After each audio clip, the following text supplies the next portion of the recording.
This 301A is finally ready to be sold.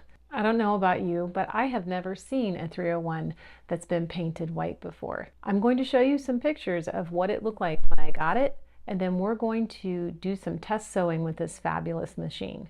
At the end, I'll show you all the features that a 301 offers. But first, let's take a look at what it used to look like.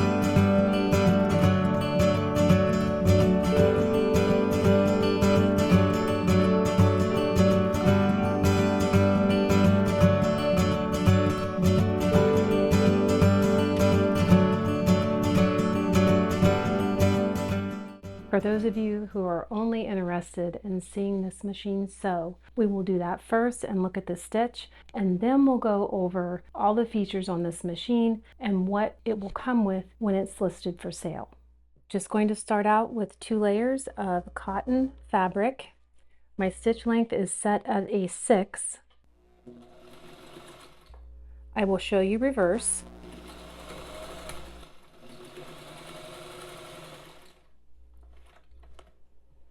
So we'll start out on the 6 stitches per inch, and then we'll move to about 8.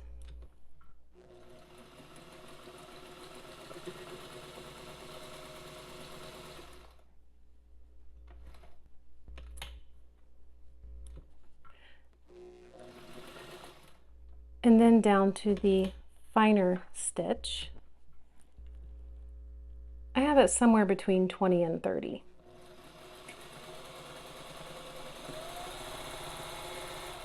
You can sew very fast. This motor is in very good condition. Also, very slow.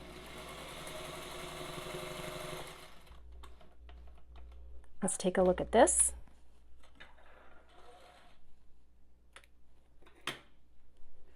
So here we can see my first row of stitching with the reverse.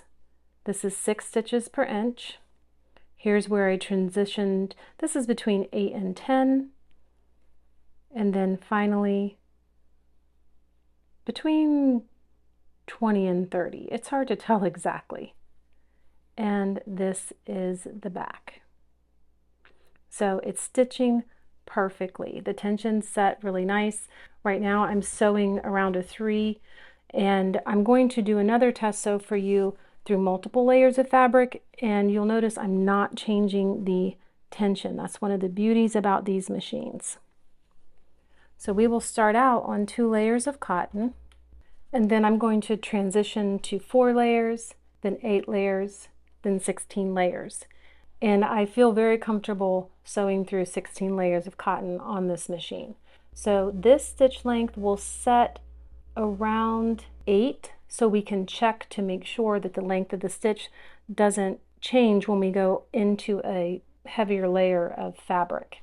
So next is the heavy duty test.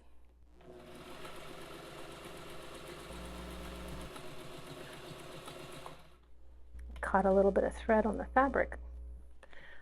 I'll sew a little bit here, and then we'll move it up. This is 4 layers. We'll move it up to 8.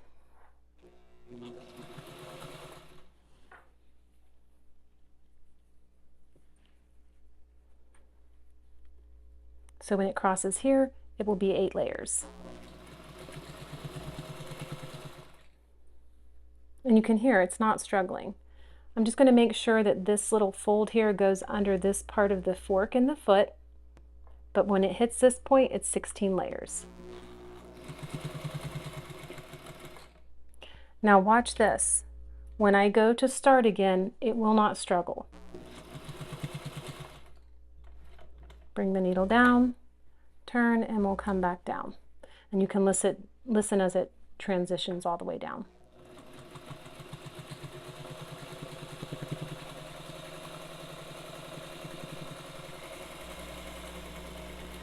Reverse.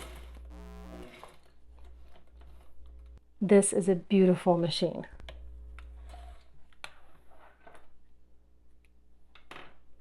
So here's the top stitch. We started here. You can see it goes all the way down around the corner and then back down to 2 layers here. Here's where I did reverse again. And this is the back side. Isn't that gorgeous? What these machines were known for. So that's the stitch. Next, let's talk about the features on this machine. So the Singer 301 was Singer's first slant needle design machine. And all that means is that the needle's coming at an angle towards you, which was supposed to bring the work, your sewing, closer to the person sewing on the machine. It does have a light. I have an LED light in here now, so this doesn't get hot to the touch. It has a handy carrying handle, so it's easy to lift and move around. I like that. I like being able to grab the handle. Here's our tension assembly.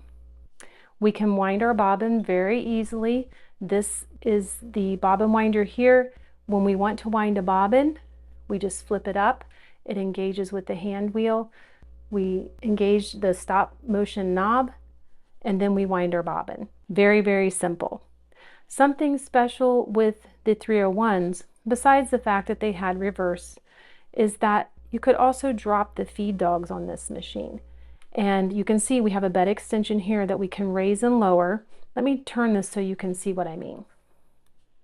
So just by turning this knob here, if I have it all the way clockwise, the feed dogs are in the full upright position. But if I turn it counterclockwise, they drop down. So I'm going to turn this counterclockwise. And if you look here where the feed dogs should be, you'll see no feed dogs are coming up.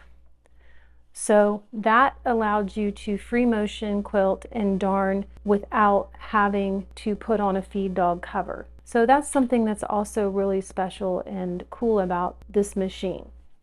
This 301 was a Mocha 301 when I first got it, and it was in sad shape. So I did decide to have it painted white, and what a difference. I added the decals. The paint job is pretty awesome. However, I always point out any flaws in the paint, and there are 2. Here on the bed, you can see where you would add an attachment. These holes, I don't know if they weren't plugged properly, but they do look a little funny. They're smooth, they're not rough to the touch, they're not going to cause an issue with your fabric, but they just look a little bit different. Something my painter will have to work on. The other flaw in the paint, right here you can see the paint has wore. This is because anytime you add layers of paint to a machine when you're painting it, you start to change the clearances. There's very little clearance in this space that the handle's going to go down into because you can lower it. And this happened after the machine was painted. It's rubbing right here. I don't think this is anything very significant, so I'm leaving it that way. It does not take away from the beauty of this machine. So that's it. This is ready to go. It will come with a manual, an original manual. It will come with new electronic style foot control and a new power cord. And the original bobbin case is with this machine. Look for it on my site. I hope you enjoyed watching, and I hope you appreciated seeing a fabulous 301 in white.